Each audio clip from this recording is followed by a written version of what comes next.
Chapter 7. Metron. Ariston. Meg bent over Mr. Jenkins. She did not realize but Jenny was there until she heard his voice. Really, Proginoskes, you ought to know better than to take anyone by surprise like that, particularly a still limited one like Mr. Jenkins. He stood between the cherubim and Meg, almost as tall as the school building, half amused, half angry. Proginoskes fluttered several wings in half-hearted apology. I was very relieved. Quite. Will this, Mr. Jenkins ever be anything but a limited one? But that is a limited and limiting thought, Proginoskes, Jenny said sternly. I am surprised. Now the cherubim was truly abashed. He closed his eyes and covered them with wings, keeping only 3 eyes open, one each to gaze at Jenny, Meg, and the prone Mr. Jenkins. Jenny turned to Meg. My child, I am very pleased with you. Meg blushed. Shouldn't we do something about Mr. Jenkins? Jenny knelt on the dusty ground. His dark fingers, with their vast span, pressed gently against Mr. Jenkins's temples. The principal's usually pasty face was gray. His body gave a spasmodic twitch. He opened his eyes and closed them again, immediately moaned. Tension and relief had set Meg on the verge of hysteria. She was half laughing, half crying. But Jenny, don't you realize you must be almost as frightening to poor Mr. Jenkins as Progo? She, too, dropped to her knees beside the principal. Mr. Jenkins, I'm here. Meg, I know you don't like me, but at least I'm familiar. Open your eyes. It's all right. Really, it is. Slowly, cautiously, he opened his eyes. I must make an appointment with a psychiatrist. Immediately. Meg spoke soothingly, as to a very small child. You aren't hallucinating, Mr. Jenkins. Honestly, you aren't. It's all right. They're friends, but Jenny and Progo, and they're real. Mr. Jenkins closed his eyes, opened them again, focused on Meg. But Jenny is a teacher, Mr. Jenkins, and Progo is, well, he's a cherubim. She could hardly blame Mr. Jenkins for looking incredulous. His voice was thin. Either I am in the process of a nervous breakdown, which is not unlikely, or I am dreaming. That's it. I must be asleep. He struggled to sit up with Meg's assistance. But why then are you in my dream? Why am I lying on the ground? Has somebody hit me? I wouldn't put it past the bigger boys. He rubbed his hand over his head, searching for a bruise. Why are you here, Margaret? I seem to remember. He looked once more at Jenny and Proginoskes and shuddered. They're still here. No, I am still dreaming. Why can't I wake up? This isn't real. Meg echoed Jenny. What is real? She turned to the teacher, but he was no longer paying attention to Mr. Jenkins. She followed Jenny's gaze and saw Louise slithering rapidly towards them. A fresh shudder shook Mr. Jenkins. Not the snake again. I have a phobia about Meg soothed. Louise is really very friendly. She won't hurt you. Snakes. Mr. Jenkins shook his head. Snakes and monsters and giants. It's not possible. None of this is possible. But Jenny turned from his conversation with Louise the larger, spoke urgently. We must go at once. The Echthroi are enraged. Charles Wallace's mitochondritis is now acute. Oh, but Jenny, take us home quickly, Meg cried. I must be with him. There isn't time. We must go at once to Metron, Ariston. Where? Without answering, but Jenny turned from Meg to Mr. Jenkins. You, sir, do you wish to return to your school and continue your regular day's work, or will you throw in your lot with us? Mr. Jenkins looked completely bewildered. I am having a nervous breakdown. You don't need to have one if you don't want to. You have simply been faced with several things outside your current spheres of experience. That does not mean that we do not exist. Meg felt an unwilling sense of protectiveness towards this unattractive little man she had named. Mr. Jenkins, don't you think you'd better report that you're not well today and come with us? Mr. Jenkins held out his hands helplessly. There were two men who resembled me? Yes, of course there were, but they're gone. Where? Meg turned to Jenny. The teacher looked grave. When an Echthros takes on a human body, it tends to keep it. Meg caught hold of the stone gray of the teacher's sleeve. The first test. How did it happen? You didn't make it up, did you? You couldn't have told me the Echthroi told the Echthroi to turn to Mr. Jenkins, could you? Meg, he replied quietly, I told you I needed your help. You mean this was going to happen anyhow? The Echthroi turning into Mr. Jenkins, even if Mr. Jenkins was a perfect host for their purposes. Rather shakily, Mr. Jenkins tottered towards Jenny, sputtering, Now see here, I don't know who you are and I don't care, but I demand an explanation. But Jenny's voice was now more like an English horn than a cello. Perhaps in your world today, such a phenomenon would be called schizophrenia. I prefer the old idea of possession. Are you, sir, questioning my sanity? Louise's small voice whistled urgently. Mr. Jenkins, but Jenny said quietly, we must leave. Either return to your school or come with us. Now. To Meg's surprise, she found herself urging, please come with us, Mr. Jenkins. But my duty, you know you can't just go back to school again after what's happened. Mr. Jenkins moaned again. His complexion had turned from gray to pale green. And after you've met the cherubim and Jenny, Louise whistled again. But Jenny asked, are you coming with us or not? Margaret named me, Mr. Jenkins said softly. Yes, I will come. Proginoskes reached out a great pinion and pulled Meg into him. She felt the tremendous heartbeat, a beat which reverberated like a brass gong. Then she saw the ovoid eye open, dilating. She was through. It was something of an anticlimax to find that they were no farther from home than the star-watching rock. Wait, was it, after all, the star-watching rock? She blinked, and when she opened her eyes, Mr. Jenkins and Jenny were there, and Calvin was there, too. Oh, thank you, Jenny, holding his hand out to her, and she was warm in the radiance of his big smile. It was no longer autumn cold. There was a light breeze, warm and summery, all about them, and circling them with the sound of summer insects, crickets. Crickets, katydids, and, less pleasantly, the shrill of a mosquito. Frogs were croaking away, and the tree toad sang its scratchy song. The sky was thick with stars. Stars were always seen closer to earth in summer than in winter. But Jenny sat down cross-legged on the rock and beckoned to them. Meg sat in front of him and saw that Louise was coiled nearby, her head resting on one of Proginoskes' outstretched wings. Calvin sat beside Meg, and Mr. Jenkins stood awkwardly, shifting his weight from one leg to the other. Meg moved a little closer to Calvin and looked up at the sky, and gasped. The stars, the low daisy-thick summer stars, were not the familiar planets and constellations she had so often watched with her parents.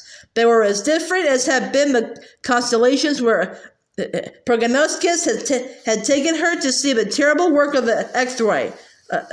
But Jenny, Calvin asked, where are we? Metron Ariston. What's Metron Ariston? Is it a planet? No, it's an idea of postulatum. I find it easier to posit when I am in my home galaxy, so we are near the Mondrian solar system of the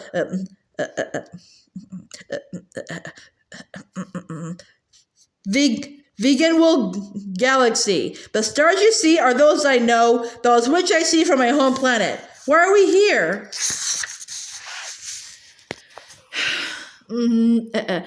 The postulatum Metron Ariston makes it possible for all sizes to become relative. Within Metron Ariston, you may be sized so that you are able to converse with a giant star or a tiny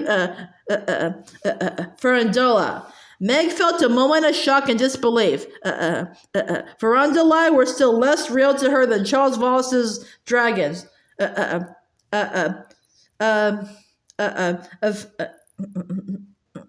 farandula? Are we really going to see one?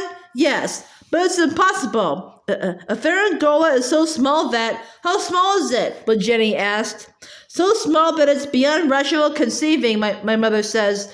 Mr. Jenkins made a small confused noise and shifted weight again. But Jenny said, and yet Mrs. Murry is convinced that she has proved the existence of farandulae. Now let us suppose, here we are in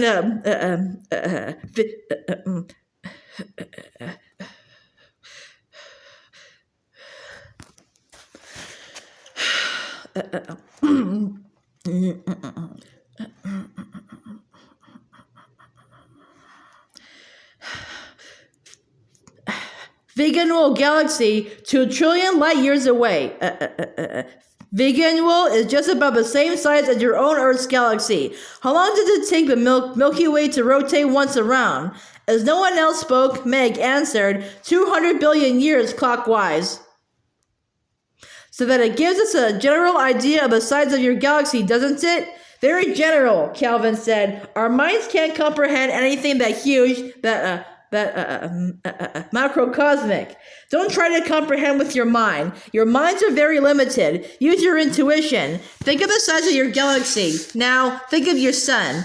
It's a star, and it is a great deal smaller than the entire galaxy, isn't it? Of course. Think of yourselves now in comparison with the size of your sun. Think how much smaller you are. Have you done that? Sort of, Meg said. Now think of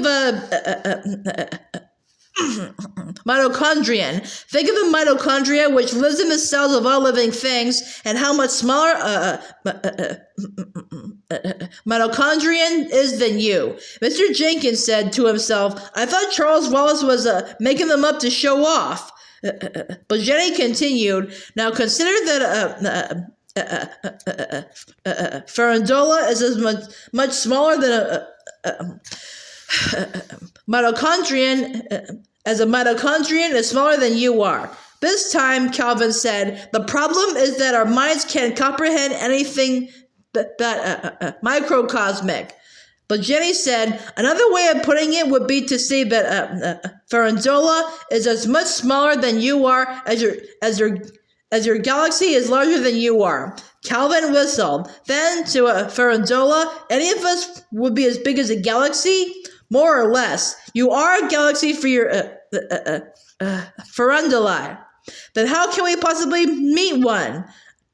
But Jenny's voice was patient. I had just told you that in Metron Ariston, we can almost do away with variations in size, which are, in reality, quite unimportant. He turned his head and looked in the direction of the great glacial rocks. The rocks, Meg asked, are they really there? Nothing is anywhere in Metron Ariston, but Jenny said, I am trying to make things as easy for you as I can by giving you a familiar visual setting. You must try to understand things not only with your little human minds, which are not a great deal of use in the problems which confront us. At last, Mr. Jenkins sat, crouching uncomfortably on the rock. With what can I understand then? I don't have very much intuition. You must understand with your hearts, with the whole of yourselves, not just a fragment. Mr. Jenkins groaned. I am too old to be educable. You can't teach an old dog new tricks. I have lived beyond my time. Meg cried, oh no you haven't, Mr. Jenkins. You're just beginning. Mr. Jenkins shook his head in mournful negation. Maybe it would have been better if you never named me. Why did I ever have to see you this way? Or your little brother? Or that frightful beast? Proginoskes made what seemed like a minor volcanic upheaval. Mr. Jenkins stiffened a little, though he could hardly become paler. Are there any more like you? There are a goodly number of cherubim, Proginoskes replied, but not exactly alike. That's it, Mr. Jenkins said. That's precisely it. Absent-mindedly, he brushed at the dandruff and lint on the shoulders of his dark suit. But Jenny, listening carefully, bowed his gray head courteously. Precisely what, Mr. Jenkins? Nobody should be exactly like anybody else. Is anybody? Those imitation Mr. Jenkinses, to see myself doubled and trebled, there's nothing left to hold on to. Impulsively, Meg got up and ran to the principal. But they aren't like you, Mr. Jenkins. Nobody is. You are unique. I named you, didn't I? Mr. Jenkins's eyes looked blurred and bewildered through the lenses of his spectacles. Yes, you did. I suppose that's why I'm here, wherever here is. He turned to Jenny. Those other Mr. Jenkinses, you call them, Echthroi? Yes, the Echthroi are those who hate, those who would keep you from being named, who would unname you. It is the nature of love to create. It is the nature of hate to destroy.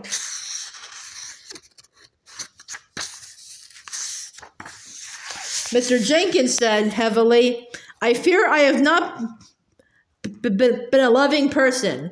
Meg felt a flash of intuition as sharp and brilliant as the cherubim's flame. Like flame, it burned. Oh, Mr. Jenkins, don't you see? Every time I was in your office, being awful and hating you, I was really hating myself more than you. Mother was right. She told me that you underestimate yourself. Mr. Jenkins responded in a strange voice she had never heard from him before, completely unlike his usual nasal shrill asperity. We both do, don't we, Margaret? When I thought your parents were looking down on me, I was really looking down on myself, but I don't see any other way to look at myself.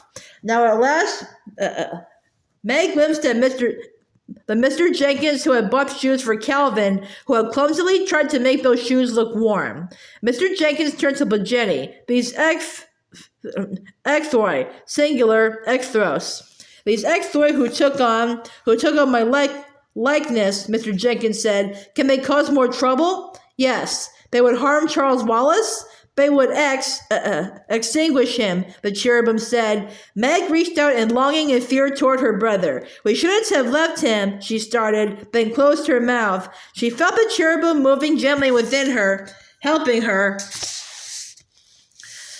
giving her little shoves of thought, and then she seemed to be with Charles Wallace, not in actuality, not in person, but in her heart. In her heart's sight, she saw their mother carrying him up the stairs, Charles limp in his mother's arms, legs dangling.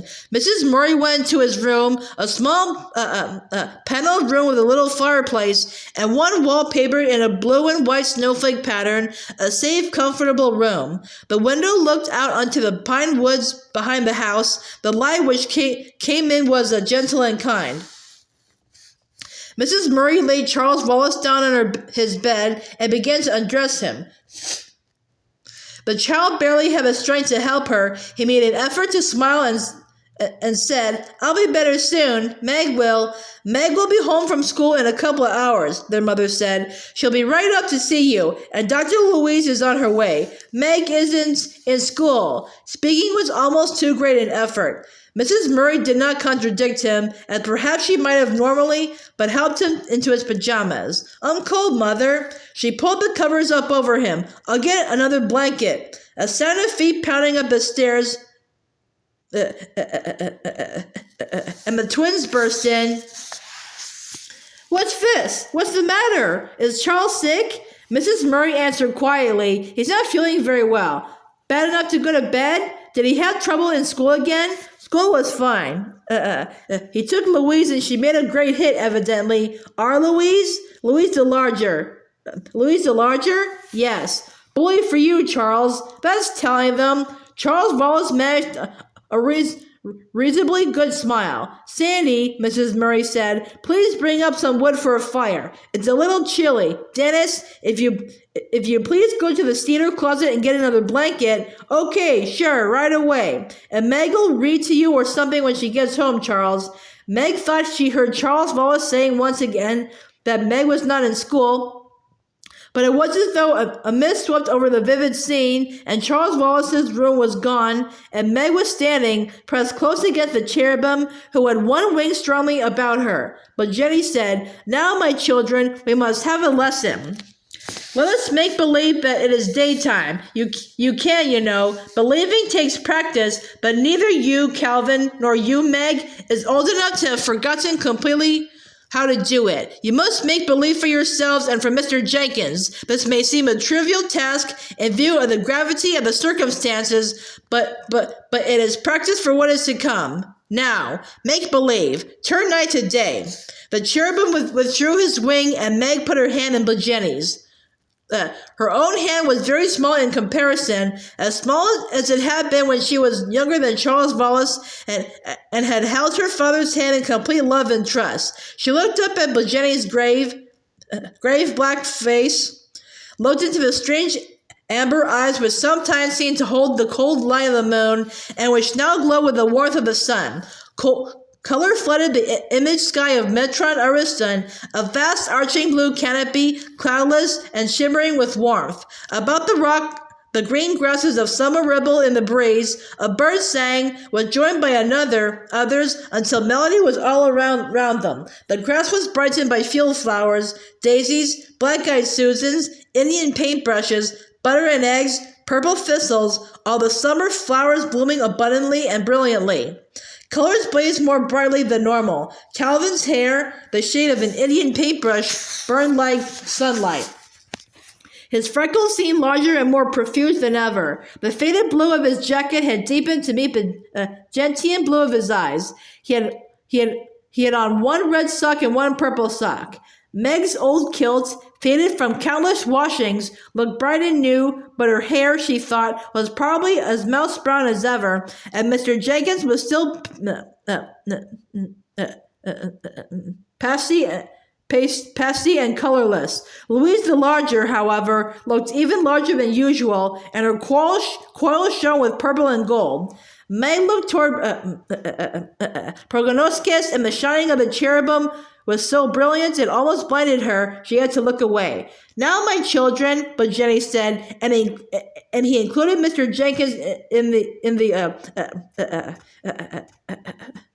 appellation, we will welcome another member of this class. From behind the smaller of the two glacial rocks, a tiny creature appeared and scampered over to them. It looked rather like a small silver blue mouse, and yet it seemed to Meg to be a sea creature rather than a land creature. Its ears were large and velvety, the fur shading off into lavender fringes at the tips, blowing gently in the breeze like sea plants moving in the currents of the ocean. Its whiskers were unusually long, its eyes were large and milky, and had no visible pupil or iris, but there was nothing dulled about them. They shone like moonstones. It spoke, but with neither a mouse's squeak nor a human voice. The sound was like harp strings being plucked underwater, and the long whiskers vibrated almost as though they were being played. It did not give forth words, and yet it was quite plain that it was saying something like, "Hello, are you my classmates?" But Jenny spoke into the mouse creature's language. Words did not issue from his mouth, his granite lips were closed, and yet the children heard the lovely rippling harp sound. The mouse creature did not seem pleased, and made sounds which conveyed a good deal of doubt. Meg understood it to be complaining that if it had to pass even the most preliminary of examinations with an earthling, it was dubious that it could do so. A cherubim might be of some help, but surely earthlings were nothing but... Proginoskes said, I too had misgivings about earthlings, but the girl earthling and I have just come through the first ordeal, and it was the girl who did it. The mouse creature's whiskers twinkled. It can't have been much of an ordeal. Can we please get going, but Jenny? We have only a parsec before I make my preliminary report, and I can see I have a great deal to teach whomever I'm unfortunate enough to have as a partner, even if it's the cherubim. Its long lavender tail, which had a fish-like fan at the tip, switched, and its whiskers bristled in Meg's direction.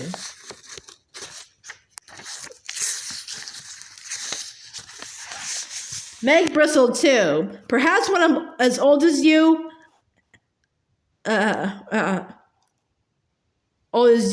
Perhaps when I'm as old as you are, I'll have learned a few things to teach you. Mouse creature's whiskers vibrated wildly. Age is immaterial. In any case, it so happens that I was born only yesterday. But what are you doing here? Mouse creature drew itself up. Now it reminded Meg not so much of a mouse as of a small shrimp with antennae waving wildly. There's only one of us Farandoli born every generation or so nowadays, and we start our schooling the moment we're born. You're a Farandola. Naturally. What did you expect me to be? What else could I possibly be? Everybody knows that the Farandoli. She interrupted. Everybody doesn't. The existence of Farandoli wasn't even guessed at until a few years ago when we began to learn more about mitochondria, and my mother has just now isolated the effect of Farandoli mitochondria with her microscope. And even with a microelectron microscope, Farandoli can just be proved to exist. They can't really be seen. The mouse creatures, the Farandola's whiskers twanged. It's a very stupid breed of creature that doesn't know its own inhabitants. Especially if it's fortunate enough to be inhabited by Farandoli. We are extremely important and getting more so.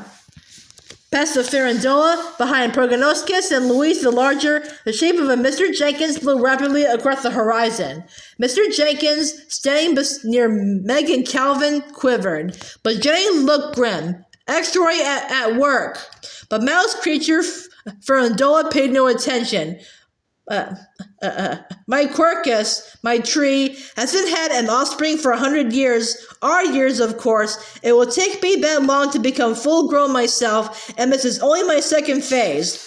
Meg spoke in her most ungracious manner. You're going to tell us about your first phase, whether we want you to or not. So go ahead. The glimpse of Charles Wallace, followed by the sight of another Echthros, Mr. Jenkins, had forced her to realize that a successful passing of the first test did not mean that everything was going to be all right. Mouse shrimp Farandola reacted by an intensified trembling of feelers. Yesterday morning, I was still contained inside a single golden fruit hanging on my tree. At noon, it burst and fell open, and there was I, newly hatched. In my tadpole stage, I was delivered to Metron, Ariston, and transmogrified, and here am I. My name is Sporos, by the way, and I do not like your thinking names like mouse creature and shrimp thing at me. Sporos. When I have finished this phase of my education, if I finish with one of you for a partner, I will root myself and deepen. After an eon, I'll send up a small green shoot out of my kelp bed and start growing into an aqueous, deciduous, spore reproducing, fruit-bearing, coniferous Farandola. Calvin looked horrified. You're mad. I studied biology. You're not possible. Neither are you. Sporos replied indignantly. Nothing important is. But Jenny, it is my misfortune to be paired with one of the... Isn't my misfortune to be paired with one of these earthlings? Louise the Larger lifted her head out of her coils and looked at Sporos. Her heavy lids met and closed. But Jenny said, You are hardly making yourself popular, Sporos. I am not a mere earthling. Earthlings are important only because they are inhabited by Farandoli. Popularity is immaterial to Farandoli. But Jenny turned away from Sporos in quiet rebuff. Calvin, you and Sporos are to work together. Oh, well, you can't win them all, was more or less the effect of what Sporos was vibrating. And Meg thought it would have been a more appropriate response coming from Calvin. Mr. Jenkins said, Well, Jenny, if I may presume, yes, I did see another copy of myself just a few moments ago, did I not? Yes, I am afraid you did. What does it mean? But Jenny said, It means nothing good. Proginoskes added, You see, we aren't any place. We're in Metron, Ariston. We're simply in an idea which Jenny happens to be having in the middle of the Mondrian solar system in Veganual Galaxy. And Echthros, Mr. Jenkins oughtn't to be able to follow us here. It means what? Meg demanded. Like Madeleine Proginoskes said, nothing good. Sparrows twinkled his whiskers. Need we stand around chittering? When are we going? Very soon. Where? Meg demanded. She felt prickles of foreboding. To a far place, Meg. But Mother and Father, Charles Wallace, the twins, we can't just go off this way with Charles Wallace so ill, and that is why we are going, Meg, but Jenny said. Sparrow scribbled his,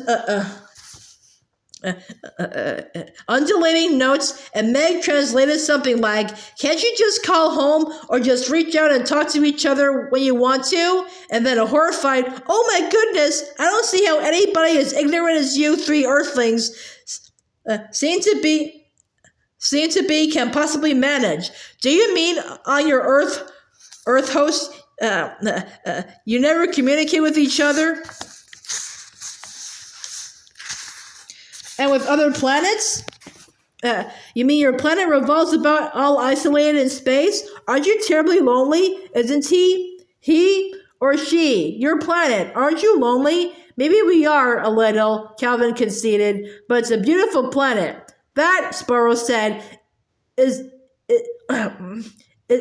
as it may be. Since I was only born yesterday and came right into Metron, Ariston, and to Blageni, I don't know the planets except the ones in the Mondrian solar system, and they talk back and forth all the time. They chatter too much, if you ask me. We didn't. Meg tried to interrupt, but Sparrows twinkled on. I do hope I wasn't born in some dreadful mitochondrion, which lives in some horrible isolated human host on a lonely planet like yours. You are all from the same planet? I thought so. Oh dear. I can see you aren't going to be the least help to me in passing any of the trials. I better see what time it is. How do you tell time? Calvin asked curiously. By the leaves, of course. You mean to say you don't even know the time of day? Of course I do. With my watch. What's a watch? Calvin extended his wrist. He was very proud of his watch, which had been a prize at school, and gave the date as well as the hour. Had a sweep hand and was a stopwatch as well. What a peculiar object! Sparrows regarded it with a certain contempt, since it worked just for your time, or for time in general. Just for our time, I guess. You mean, if you want to know what time it is anywhere here in Blageni's galaxy, or in a distant mitochondrion, your watch thing won't tell you? Well, no. It just tells the time for whatever time zone I'm in. Mighty yada! How confused everything must be on your planet. I only hope my human host isn't in your planet. Mr. Jenkins said plaintively, if someone would just explain to me what is going on. Mr. Jenkins, Meg said, you know what the Echthroi are, but I don't. I only know that they impersonated me. But Jenny placed both great hands on Mr. Jenkins' stooped shoulders and looked down at him gravely. There are evil forces at work in the world. Mr. Jenkins nodded mutely. He did not dispute that. They are throughout the universe. Mr. Jenkins glanced at the cherubim, who had stretched out his wings to their fullest span as though to flex his muscles. How big are they?